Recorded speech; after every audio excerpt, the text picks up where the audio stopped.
Kaidan number 1, My Apartment. I'm going to begin the Yakomonogatari Kaidan guide with my own Kaidan. I should start by telling you that nowadays I am a skeptic. I am not a skeptic that has become a believer. I was a believer who is now a skeptic. I have no idea what actually happened to me here. I accept the possibility that this was all in my head, that it was due to mental illness or anything.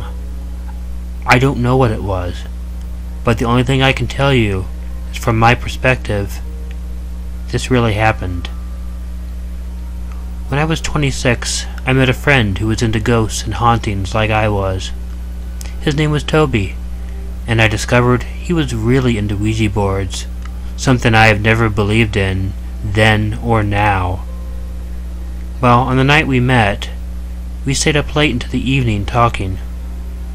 He was obsessed with Ouija boards, and up until about 6 months before we met, he would not get out of bed or go to sleep before he checked his board. He quit due to what he told me was a constant intrusion in his life from spirits. He got rid of his board and moved from his old house, and he had not seen a ghost in over a year. We talked so late that night that I slept over at his house. We were in the same room, and I woke up about 3 in the morning because I heard a laughing. We were alone, so I assumed it was either my imagination, or perhaps I was in between being asleep and awake. So I brushed it off. But then Toby woke up and asked me what was so funny. I told him nothing, and he went back to sleep. Well, from that point on, things were rough for both of us.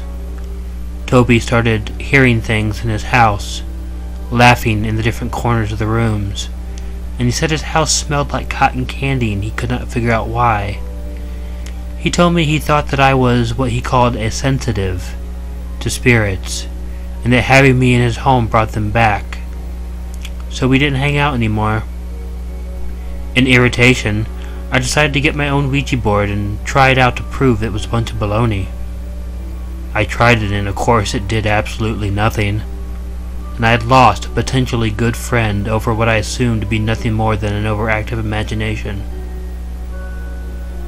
The following night, I went into my bedroom to go to sleep, and the weirdest thing happened. The very moment I turned the light off, I was filled with a feeling of absolute terror. Now, I spend the majority of my time in the dark, and I walk around in the dark. I am not scared of the dark. But for some reason, I was scared out of my mind, and I didn't know why. I turned my light on and looked over at my bed, and it terrified me. I wanted to creep over to it and look under it, but I just couldn't bring myself to do it. Instead, I ran over and jumped onto the bed and curled up against the wall until the sun came up. My friend Matt came to visit me the next day. He was always coming over, and I practically let him live in there like he was my roommate. We always watched movies several times a week. This time, he wanted to leave no longer than 20 minutes after being in my apartment.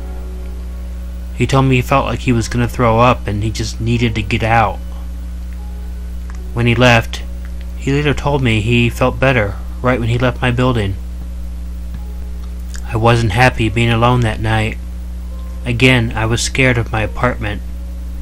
I couldn't sleep with my light on, so I turned it off and then ran and jumped on my bed again. As I curled up on my bed, I could have sworn I saw these little pinpricks of light just spontaneously appearing and disappearing in my closet. I tried to shrug it off as my lack of sleep causing me to hallucinate. I was so afraid those past couple days. But over the next couple days, the strange events continued. I absolutely hated being in my apartment. As I lay in bed each night, I began visualizing these scary images against my will. One included me seeing this really fat man with burned and scarred skin and rotted teeth, always curled up in a smile, walking past my bedroom door, stopping just to turn his head and look at me before he went on his way into the other room. It wasn't something I saw with my eyes. I'm not sure how to describe it, but it was like it was shoved into my head. When I would watch TV and need to go up to the bathroom, I would find my shower curtain closed.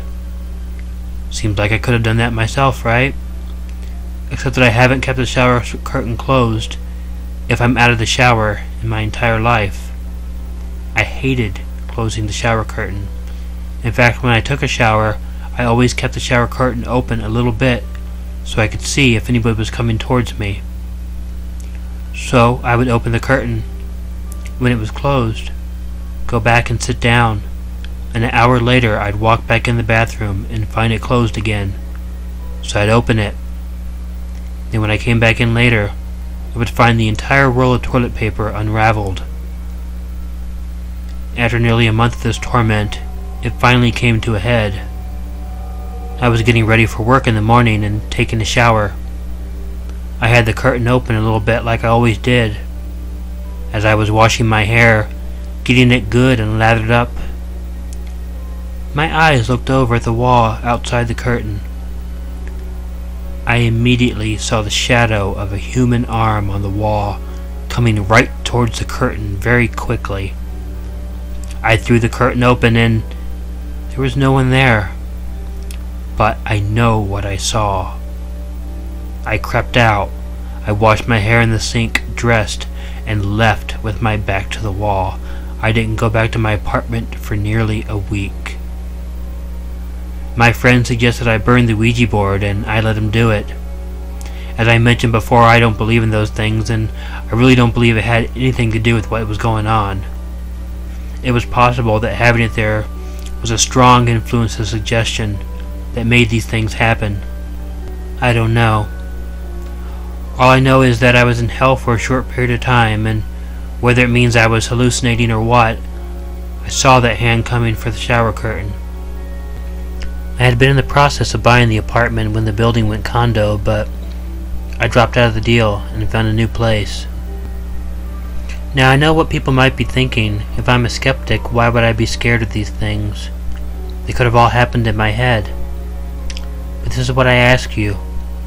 What is scarier? Is it scarier that my apartment was haunted by a ghost?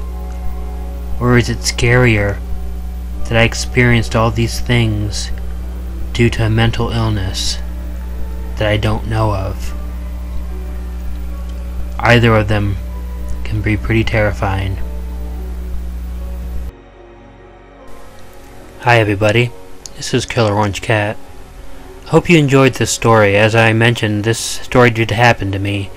I don't know what really went on. I figured it may have been a strong power suggestion, or it may have been something supernatural. I don't know. I don't tend to just think those things happen.